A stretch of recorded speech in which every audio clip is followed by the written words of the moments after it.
मोनिका 21 साल की नवयुवती थी। कैंपस प्लेसमेंट में उसे एक अच्छी आईटी कंपनी में जॉब मिल गई थी। उसकी शिफ्ट रात की तकरीबन 12 बजे खत्म होती थी। उस रोज भी अपना काम खत्म करने के बाद वो ऑफिस से निकली और अपनी साइकिल की मदद से रेलवे स्टेशन पहुंच गई। साइकिल को पार्क करने के बाद मोनिका प्लेटफॉर्म पर खड़े होकर अपनी ट्रेन का इंतजार करने लगी। अचानक ही उसकी नजर रेलवे स्टेशन पर लगे एलईडी बोर्ड पर गई। रोज की तरह उसमें आने वाली ट्रेन का नाम और शेड्यूल आज दिखाई नहीं दे रहा था। डिस्प्ले बोर्ड की एलईडी बाहर बाहर जल बुझ रही थी। अचानक ही प्लेटफॉर्म की पावर सप्लाई कट गई और हर तरफ अंधेरा हो गया। कोई कुछ समझ पाता उससे पहले ही मोनिका की ट्रेन प्लेटफॉर्म पर आ गई। बिना देरी किए बाकी के पैसेंजर्स के साथ साथ मोनिका भी झट से ट्रेन में चढ़ गई। इस समय रात के 11:30 बज गए थे। आज ट्रेन में कुछ गिने चुने पैसेंजर्स ही दिखाई दे रहे थे। मोनिका ने अपने हेडफोन में लाउड म्यूजिक लगाया और आंखें बंद कर अपना सर सीट के बैक सपोर्ट में टिका दिया। कुछ ही देर में लाउड म्यूजिक होने पर भी दिन भर की थकान के कारण उसकी आंख लग गई थी। थोड़ी देर बाद उसका मोबाइल रिंग करने लगा। रिंग की आवाज से मोनिका की नींद टूट गई। स्क्रीन पर पापा का नाम फ्लैश हो रहा था। मोनिका ने फोन उठाया तो उधर से पापा की आवाज सुनाई देने लगी। मोनिका बेटा, ट्रेन मिल गई थी ना? हाँ पापा, मैं ट्रेन में ही हूँ, आप चिंता मत करो। कौन सा स्टेशन आ गया है? पापा की बात सुनकर मोनिका अचानक से आंख खोलकर अपने कोच में चारों ओर नजर दौड़ाती है। उसे अपनी आंखों पर यकीन नहीं हो रहा था। पूरे कोच में बिल्कुल अंधेरा छाया हुआ था। ना तो कोई डिस्प्ले दिखाई पड़ रहा था और ना ही कोई अनाउंसमेंट सुनाई दे रहा था। पापा, आई थिंक कुछ प्रॉब्लम है। यहाँ ट्रेन में कुछ है ही नहीं। सारी लाइट्स ऑफ है और कोई अनाउंसमेंट भी नहीं हो रही है। बेटा, आसपास किसी पैसेंजर से पूछना क्या बात है। पापा, पूरा कोच खाली पड़ा हुआ है। मैं अकेली हूँ यहाँ। ये क्या बोल रही है बेटा? मुझे डर लग रहा है। देख, ट्रेन जैसे ही अगले स्टेशन पर रुकेगी तू वहाँ पर उतर जाना, मैं तुम्हें लेने आ जाऊंगा। ठीक है पापा। मोनिका अब ट्रेन के अगले स्टेशन पर रुकने का इंतजार कर रही थी। आमतौर पर यह ट्रेन हर 10 या 12 मिनट में अगले स्टेशन के लिए रुकती थी, लेकिन आज पूरे 20 मिनट हो चुके थे, लेकिन ट्रेन रुकने का नाम ही नहीं ले रही थी। मोनिका को घबराहट हो रही थी। उसे कोई आइडिया नहीं था वह अभी कहाँ पर है।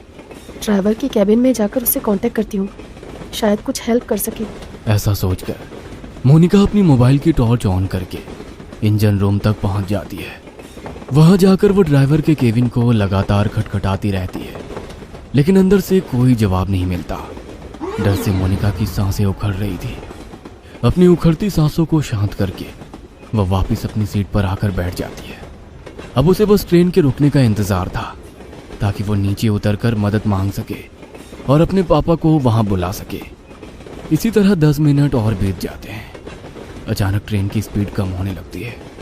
ट्रेन की स्पीड को कम होते देखकर मोनिका की जान में जान आने लगती है। कुछ ही मिनटों में ट्रेन किसी स्टेशन पर आकर रुक जाती है।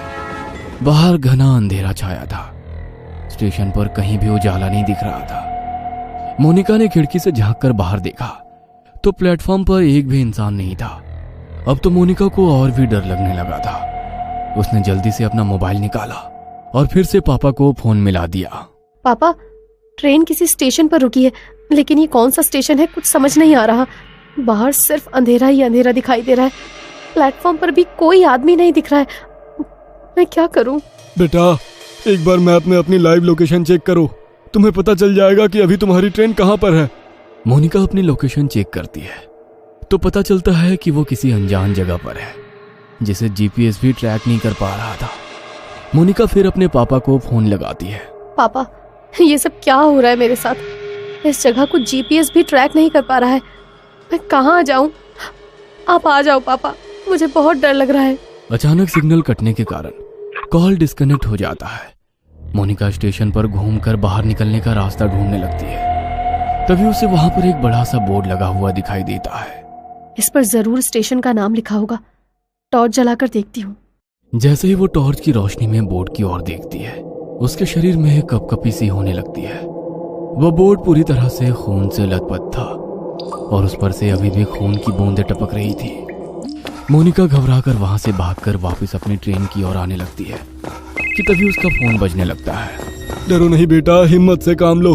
तुम्हारी ट्रेन जिस ट्रैक से आई है उसी ट्रैक पर वापस चलो। देखो आसपास कुछ तो होगा, कोई चर्च, कोई बिल्डिंग, कुछ न कुछ जरूर होगा। तुम कोशिश करो, जैसे ही तुम्हें कुछ भी दिखाई दे तुरंत मुझे बताना। मैं भी पुलिस से मदद मांगने की कोशिश कर रहा हूँ। आंसू पोंछकर मोनिका पापा के कहे अनुसार अपोजिट डायरेक्शन में भागने लगती है। ट्रैक पर हर तरफ अंधेरा ही अंधेरा छाया हुआ था। भागते हुए मोनिका को अपने पीछे कई सारे कदमों की आवाजें सुनाई दे रही थी। ऐसा लग रहा था कई सारे लोग उसके पीछे पीछे दौड़ रहे हो। मोनिका घबराकर अपने पीछे की ओर देखती है, लेकिन पीछे सन्नाटे के सिवा कुछ भी नहीं था। मोनिका पूरी ताकत लगाकर दौड़ती ही जा रही थी।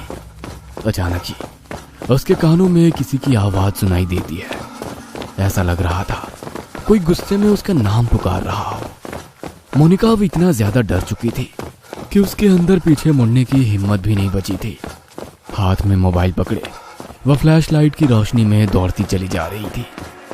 अचानक ही उसके दौड़ते कदम ठिठक कर रह गए। उसने देखा कि सामने पोल पर एक औरत उल्टी लटकी हुई थी।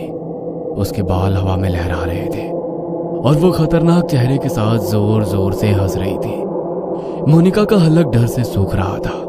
अब उसमें और आगे जाने की हिम्मत नहीं बाकी थी, इसलिए वो वापस स्टेशन की तरफ जाने के लिए मुड़ जाती है।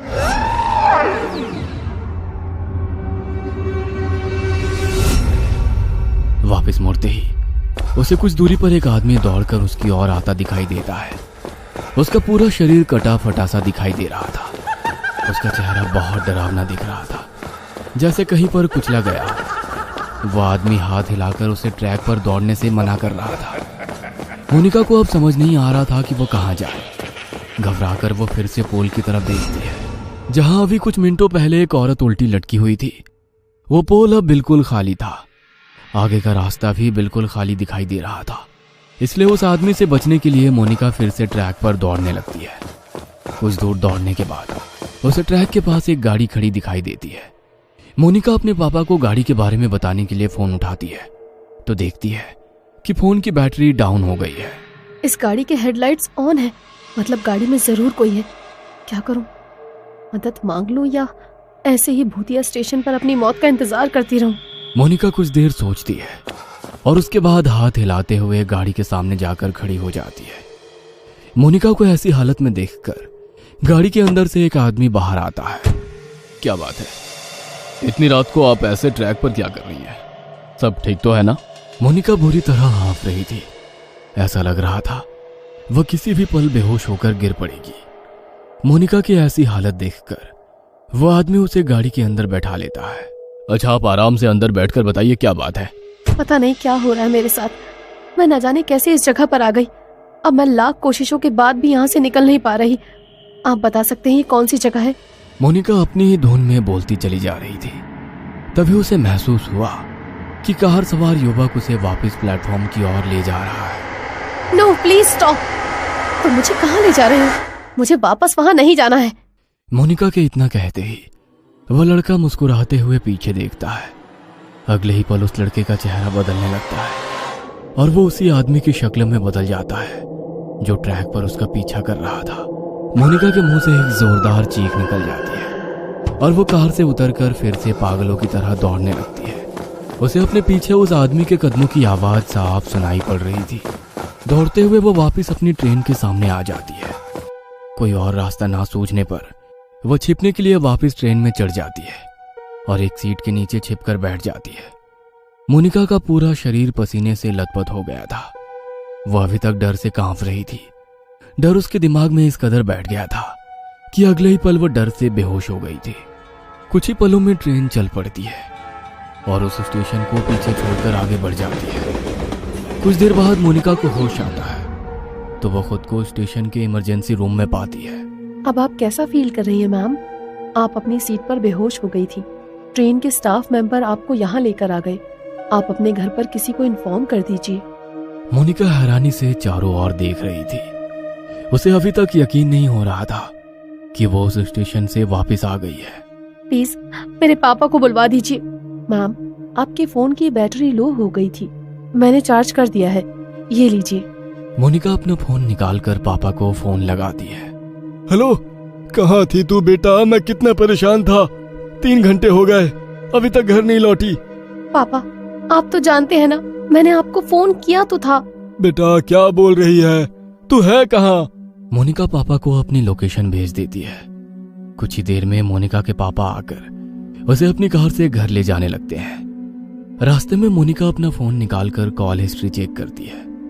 उसने पिछले 3 घंटे में लगभग 10 बार पापा का नंबर डायल किया हुआ था, लेकिन एक भी बार उस पर बात नहीं हुई थी। मैंने तो हर बार पापा से बात की थी, लेकिन फोन में तो बस डायल नंबर ही दिख रहा है। और अगर वो सब मेरा वहम था, तो फिर जब मैं बेहोश थी तो ये कॉल कब और किसने किए? मोनिका के जहन में बहुत से सवाल थे, जिनका जवाब फिलहाल बस यही था कि इतना सब कुछ एक रात में देख लेने के बाद भी वो जिंदा अपने घर लौट रही थी।